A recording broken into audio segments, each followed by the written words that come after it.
potentially you might not get thanked. And I know people do it here. This happens all over the country. It's not just specific to our region, but everyone wants their own stats to be great.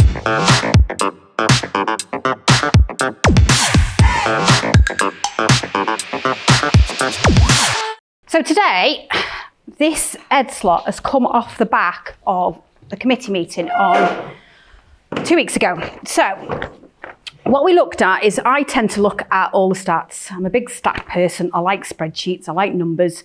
And one of the things that doesn't correlate sometimes is the amount of referrals that have been given to members that you've given and the thank you for the business that you've got. So there's a couple of reasons for that. It could be actually the referrals you're giving potentially aren't necessarily good referrals. Or it could just be that actually you've not followed up and had the thank business put on the system. And that's the aim that's the reason we're thinking that's what it is.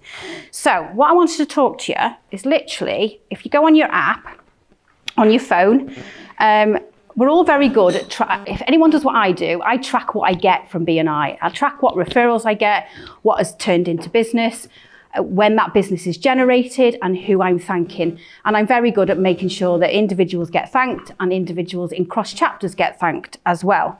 But if you go on your app and you look at what you've received on your referrals, if you look at that, you will see that when you get the referral, you have an opportunity to update and say where that referral is. So it may be that you click on there and say it wasn't a good fit, it didn't turn into business. But the one thing that I don't like, and I think this is where it falls down, is that if you click I've got the business, it automatically then goes to a thank you for the business page. Now for me, if I want to tell my fellow member, yes, I've got that business, because you'll get a notification, it doesn't mean I'm putting a fee on there straight away, because I might have taken someone on and do their tax return in 6 months' time, 12 months' time. So I literally get rid of that screen straight away. But for some people, like trades, you might not invoice until the work is actually done. So you might then put the thank you bit for the business in straight away.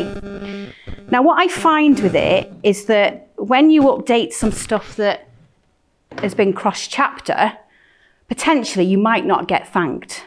And I know people do it here. This happens all over the country. It's not just specific to our region, but everyone wants their own stats to be great for their chapter. I get that. And it's the one element that you cannot control. You can control what referrals you put on.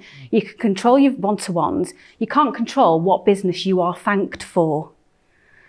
So I want you to go back through your referrals over the next couple of weeks. Go back through your referrals that you've received and follow them up. If you know that it's led to business because that member has told you, but they haven't actually then updated the section on the app, follow it up, find out what's happened. And if they turn around and say, well, actually, it didn't lead to business, that leads to another conversation as to potentially why. Was it the wrong sort of referral I gave you? Did you just not win the business because that person wasn't for you? They didn't like you. There's all sorts of reasons. But try and follow up. Now, the one thing I have had is a member from another chapter that I do their accounts for, and I regularly thank them. And one day they came to me and said, can you just actually show me that you've done that? And I said, yeah, that's fine. So I took a screenshot, showed them with what I've done on the app, that I've actually thanked them. So they know, because unless you're on the leadership team, you don't really get access to all the stats. So you don't actually know, unless somebody shows you, that actually they've put that thank business on. So that's what I want you to do over the next couple of weeks. Go back through your referrals that you've received and make sure that you update the app to show what position those referrals are in, and make sure that you follow up and make sure that you're thanked for all the hard work that you've done in getting that referral in the first place. Okay, thank you.